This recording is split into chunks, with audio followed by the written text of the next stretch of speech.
Bonjour à toutes et à tous, j'espère que vous allez bien, très bien, c'est Nasvap pour une nouvelle vidéo. Et là, nous allons tester la Ego IO Eco de chez Joyetech que je me suis acheté suite à pas mal de retours positifs sur ce petit kit là. Et malheureusement, j'ai été déçu parce que au bout de 10 bars, il y a eu des dry hits. Des résistances comme ceci qui provoquent des dry hits, alors que c'est plutôt destiné à un public de débutants. Donc n'hésitez pas à mettre un pouce bleu et à vous abonner si vous voulez voir la suite de la vidéo et le gros plan sur la table. Merci. Voilà l'Ego IO de chez Joyetech avec tout ce que contient le packaging à l'arrière et un scratch d'authentification. À l'intérieur nous avons l'Ego IO, le kit, en dessous une petite carte par rapport au ratio de PG-VG, mais je tenterai pas le IVG parce que les arrivées de liquide ne sont pas énormes. En dessous nous avons un câble USB, une deuxième résistance de rechange en 0,5, des joints de rechange pour l'atomiseur, une notice d'utilisation plusieurs langues dans le français et une carte de garantie. Nous avons cette fameuse Ego IO qui est très petite, franchement elle fait 14 mm de diamètre. Le tank ici il fait 1,2 ml, environ 150 puffs il paraît, et elle fait à peu près 11 cm de long, 113 mm exactement. Elle a une batterie de 650 mAh qui se recharge uniquement par prise USB, donc c'est un rechargement en 1 ampère pour préserver la durée de vie de la batterie à l'intérieur, car à 2 ampères le rechargement, la batterie elle tiendra moins longtemps. Donc elle est vraiment petite quoi, elle tient vraiment dans ma main, 14 mm. Donc avant de l'allumer on peut changer la couleur. Ici il y a un petit LED, alors à ce moment là il faudra rester appuyé sur le bouton Fire. Et là une lumière va apparaître, là c'est bleu, et puis ensuite il faut recliquer dessus pour changer la couleur, vert, bleu, rouge. Ici là nous pouvons voir l'airflow, donc il n'est pas réglable, il y en a un de chaque côté. Le drip tip aussi, donc il est incrusté, on peut pas changer le drip tip. Pour le remplissage il suffira de tourner, donc 2 pas de vis et il est ouvert. Ici un petit joint, et là nous voyons cette résistance. Donc pour enlever le Pyrex, donc il faudra appuyer.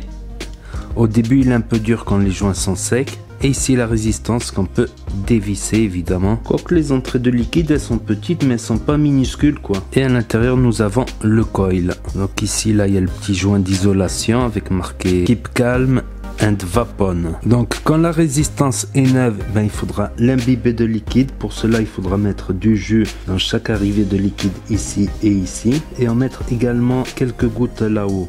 2 gouttes à peu près, 2-3 gouttes. Ensuite on la remet. Ensuite on remet le Pyrex, ensuite on peut remplir.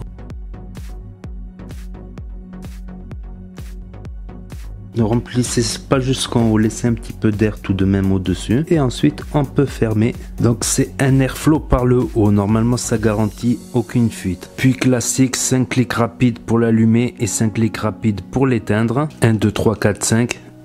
Elle va se mettre à clignoter, elle va s'allumer la LED. 1, 2, 3, 4, 5 pour l'éteindre. Et après le remplissage, vous pouvez laisser reposer environ un quart d'heure, 30 minutes si vous voulez, pour que le coton s'imbibe bien de jus et afin d'avoir une meilleure vaporisation. Donc la voici, la voilà, toute prête, remplie.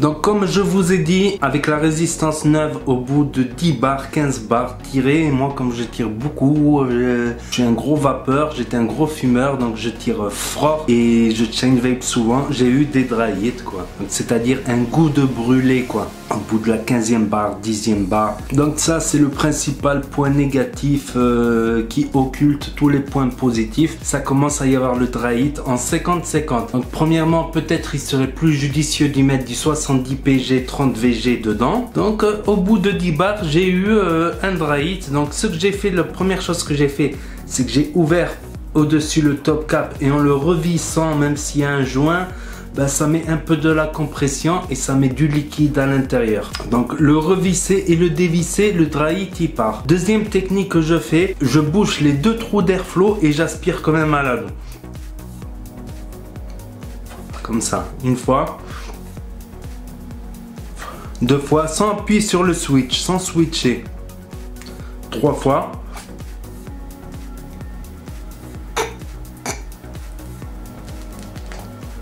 Et le liquide remonte et le dry heat il part. Mais entre nous c'est bien embêtant toutes les 10 bars à chaque fois refaire dévisser, revisser.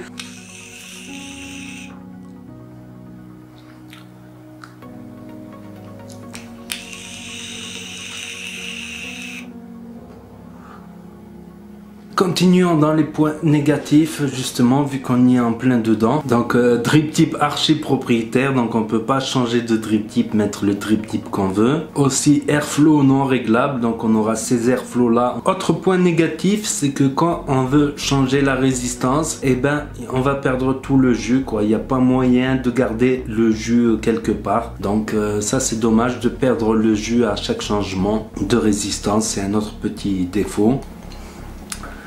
Et aussi on pourrait dire les 650 mAh, on peut tenir une petite après-midi si on vape beaucoup, un peu plus si on vape pas tout le temps, non-stop. 650 mAh c'est petit en autonomie. Donc on va passer maintenant au point positif. Ces points positifs c'est qu'elle est jolie, elle a une petite LED bleue, vous voyez, elle est petite, discrète, on peut presque fumer comme ça, comme une cigarette.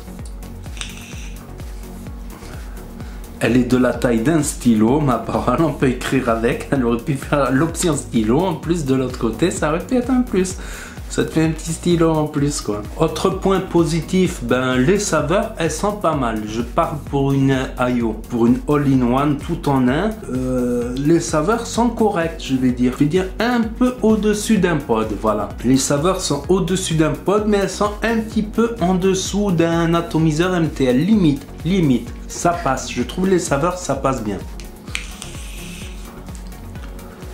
Pour une Ego Ayo évidemment. Autre point positif, c'est qu'elle n'est pas chère, mais néanmoins je la conseille pas à des nouveaux vapoteurs à cause de ce problème de résistance. C'est peut-être aussi un mauvais lot de résistance, dites-le moi dans les commentaires. Mais moi j'ai beau changer de résistance, ça me refait les dry heat. Elle peut sembler un peu aérienne quand même, mais c'est pas énorme non plus quoi. Et aussi un autre point négatif qu'on aurait pu dire, c'est 1,2 ml, mais en contrepartie, point positif, elle consomme pas énormément. Donc vous mettez un demi ml, ça peut vous durer l'après-midi presque. Donc voilà, j'ai fait le tour de la question. C'est dommage ce problème de résistance de dry heat parce que ça aurait été un très bon kit Ego Ayo. Mais bon, c'est dommage qu'ils ne testent pas très bien leur résistance, tout ceci, parce que c'est un enjeu quand même qui est important, le marché des nouveaux vapoteurs qui débutent la vape. Donc pour moi c'est important. Je pense que à ce sujet là on doit faire beaucoup plus de contrôle parce qu'un nouveau vapoteur qui commence, c'est peut-être un client à vie pour eux. Je parle pour eux, pour nous, plus on sera de vapoteurs, plus on aura un poids électoral face aux lois anti-vape injustifiées pour une histoire de pognon, bref. Vous regardez ma vidéo lobby du tabac, vous comprendrez les enjeux économiques. Donc c'est dommage qu'on ait à bricoler ce petit truc parce que ça marche et les saveurs sont pas trop mal pour une Ayo. C'est sympa le look et tout ceci et tout cela. Donc je continuerai quand même à faire de temps en temps un petit kit Ayo, un petit pod ou un petit atomiseur MTL, même si ce n'est plus ma vape. Mais pour ceux qui commencent la vape, ça peut être très utile pour eux. Donc n'hésitez pas à vous abonner si vous voulez suivre mes prochaines vidéos. N'hésitez pas à mettre des pouces bleus si vous ne voulez pas avoir de dry heat, évidemment. N'hésitez pas à commenter, j'y répondrai, à cliquer sur la cloche, à partager la vidéo à vos amis. Et je vous dis à très bientôt les amis les potos pour de nouvelles vidéos. C'était NasVape pour vous servir. Et vous savez très bien que si le courant passe, la tueuse trépasse. Et ça va peu bien.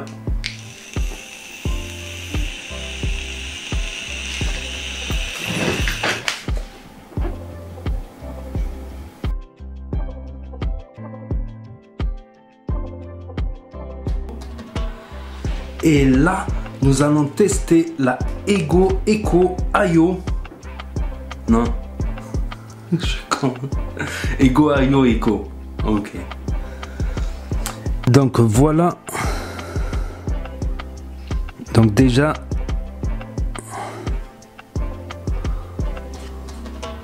donc pour le remplissage, ça va être, il va falloir, pour le remplissage, ben il va falloir dévisser ici, donc 2 tours de vis.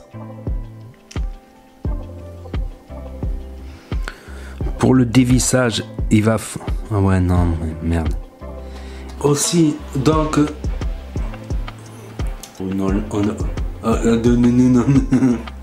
pour une all-in-one.